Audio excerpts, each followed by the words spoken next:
Redmi 14 Pro, another good device na nahawakan ko from Xiaomi. And compared sa kanyang predecessor which is the Note 13 Pro, it has improved significantly. Powered by the MediaTek Dimensity 7300 Ultra, AMOLED display na may Corning Gorilla Glass Victus 2 na protection, 50MP na triple camera lens, malaki ang kanyang battery, 5,500 mAh and 45 watts ang kanyang fast charging capability. More details after this quick intro.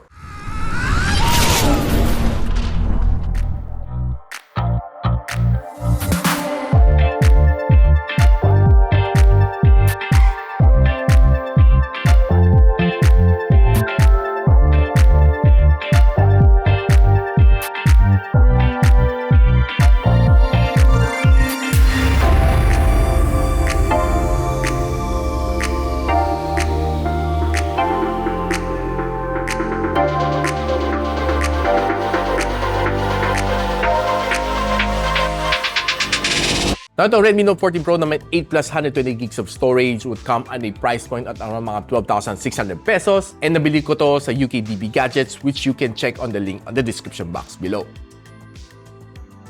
Talk about design, ito phone na ito has curved yung kanyang likod and curved din ang kanyang screen dito. And I would say itong phone na ito is pretty lightweight at around 190 grams. For me, masarap siyang hawakan. Medyo mas matangkad, mas pinatangkad niyang konti as opposed na medyo mas pinataba niya ng konti itong phone na ito, which I definitely appreciate. Okay naman kanyang sizing for me. Okay na okay ang aking pag-grip. And kaya ko naman i-reach aking phone from edge to edge pag-typing. So, one-hand texting is definitely kayang-kaya dito sa phone na ito. One thing na nawi-weirdohan ako is yung kanyang camera placement dito. It looks quite odd and bringing me back to the days ng Redmi Note 9 Pro days. So, nasa gitna ang kanyang camera module, which I personally find a little bit weird ang kanyang design and medyo unorthodox din ang kanyang design. Personal opinion ko lang yon. Overall, the design is good. I love the curved screen dito sa phone na ito. And yeah, I would say na giving the design a 7/10.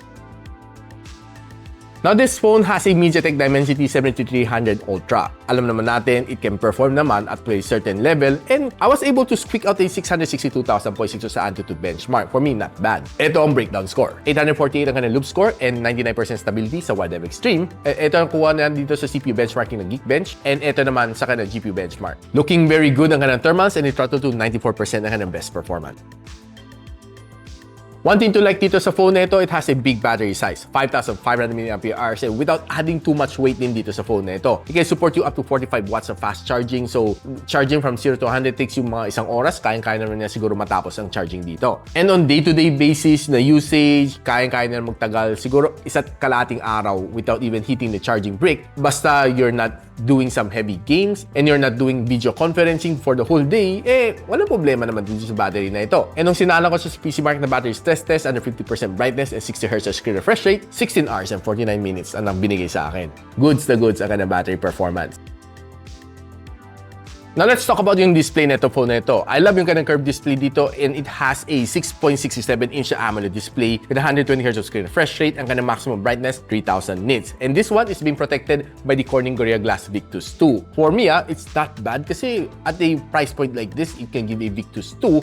So, dalagang siniksik ni Xiaomi uli ang mga features dito sa phone na ito. And probably for the first time, again, pero though this is a China-ROM phone, yung kanyang presyo is bumaba na uli sa somewhere na sa Note 10 Pro na price point dati. Nasa around 13, 14, 15,000 pesos. Ito, mabibili mo to for just, well, somewhere near 13,000 pesos. I would say, sobrang sulit to phone na ito. And if you're browsing naman sa socials dito, expect a really good experience dahil it was able to give me some really nice punchy colors dito while I'm browsing on TikTok, Facebook, Instagram.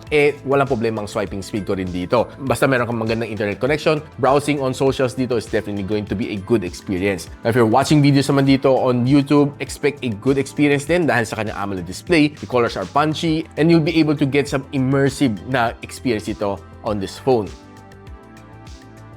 Now, since itong phone na ito has speaker dito sa taas and speaker dito sa ilalim, though hindi siya masyado balance kasi sa ilalim 6 and sa ibabaw 3, check lang natin kung gaano kalakas ang ibubuga nito. I would say average yung kanyang sound, not the loudest na na-try ko on a mid-range phone, but for me, not bad.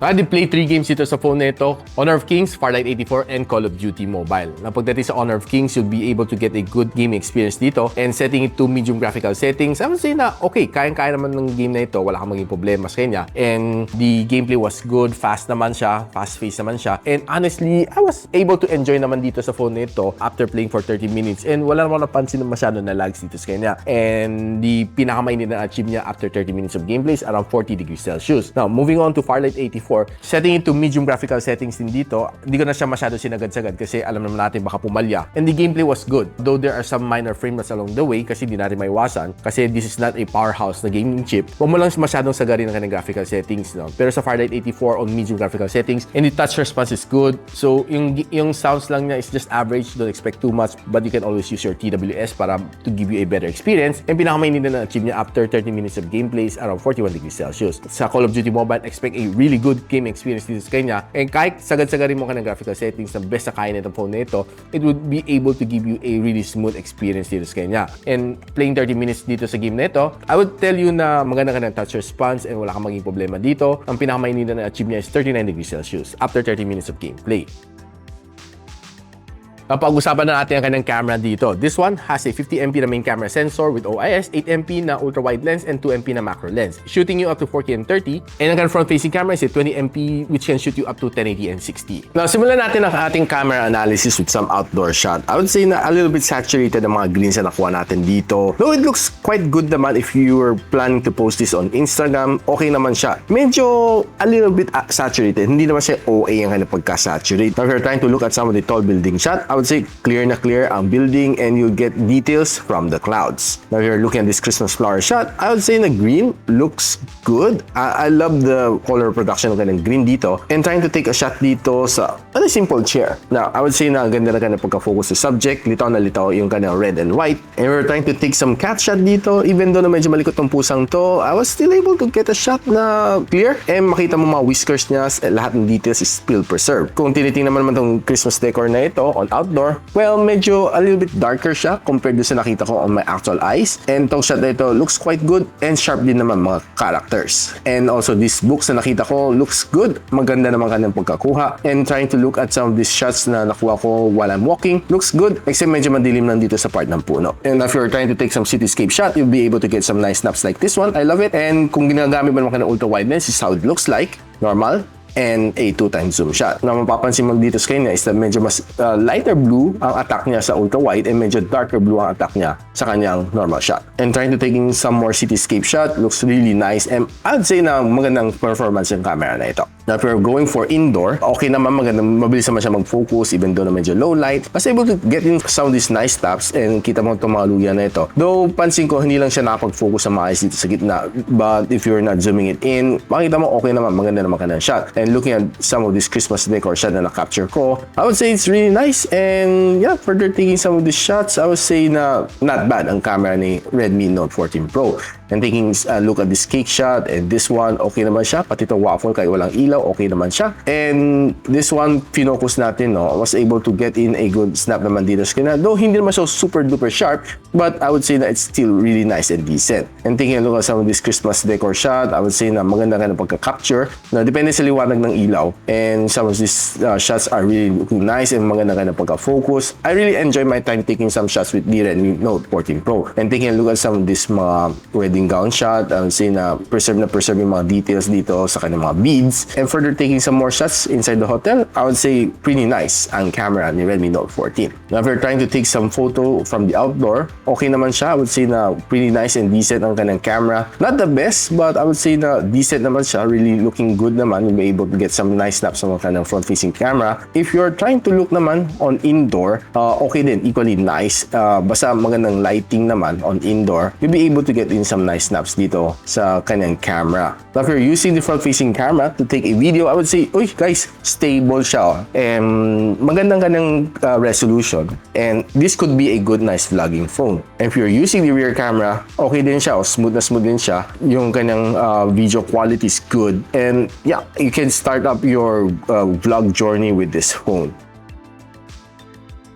Guys, you're getting a treat dito sa aking channel dahil this phone could possibly be the next POCO X7. Dahil sa base sa aking render na nakuha na photo, kamukhang kamukha niya. Pero once na lumabas ang POCO X7, i-review natin. So don't forget to subscribe para ma-notify kayo. Now guys, ano masasabi ko dito sa bagong Redmi Note 14 Pro? I would say na for me, perfect ang phone na ito. Bakit? Dahil sa kanyang price point. It's something that you should invest if you're looking for a phone that has a good camera and can give you some mid-gaming performance. And this is definitely something that you should buy. At around mga 12,600 pesos, definitely it's a steal for me personally. Bringing me back to the days ng Redmi Note 10 Pro na series. Yun talaga phone na yun. For me, panalo. Hindi na umahon ulit si Redmi since si Redmi Note 10 Pro and feel ko ngayon ang oras niya sa pagbabalik. So if you're interested to buy this phone, nabili ko sa UKDB Gadgets. And kung marami kayo natutunan dito sa video na ito, don't forget to share it to your friends, and a quick sub to me is definitely appreciated. I'll see you in my next video. And so, ako para si Richmond, and you're watching Gadget Sidekick. Like and subscribe to my channel. Don't forget to hit that notification bell. For one of my latest uploads, click the dito, and for one of my popular uploads, click here.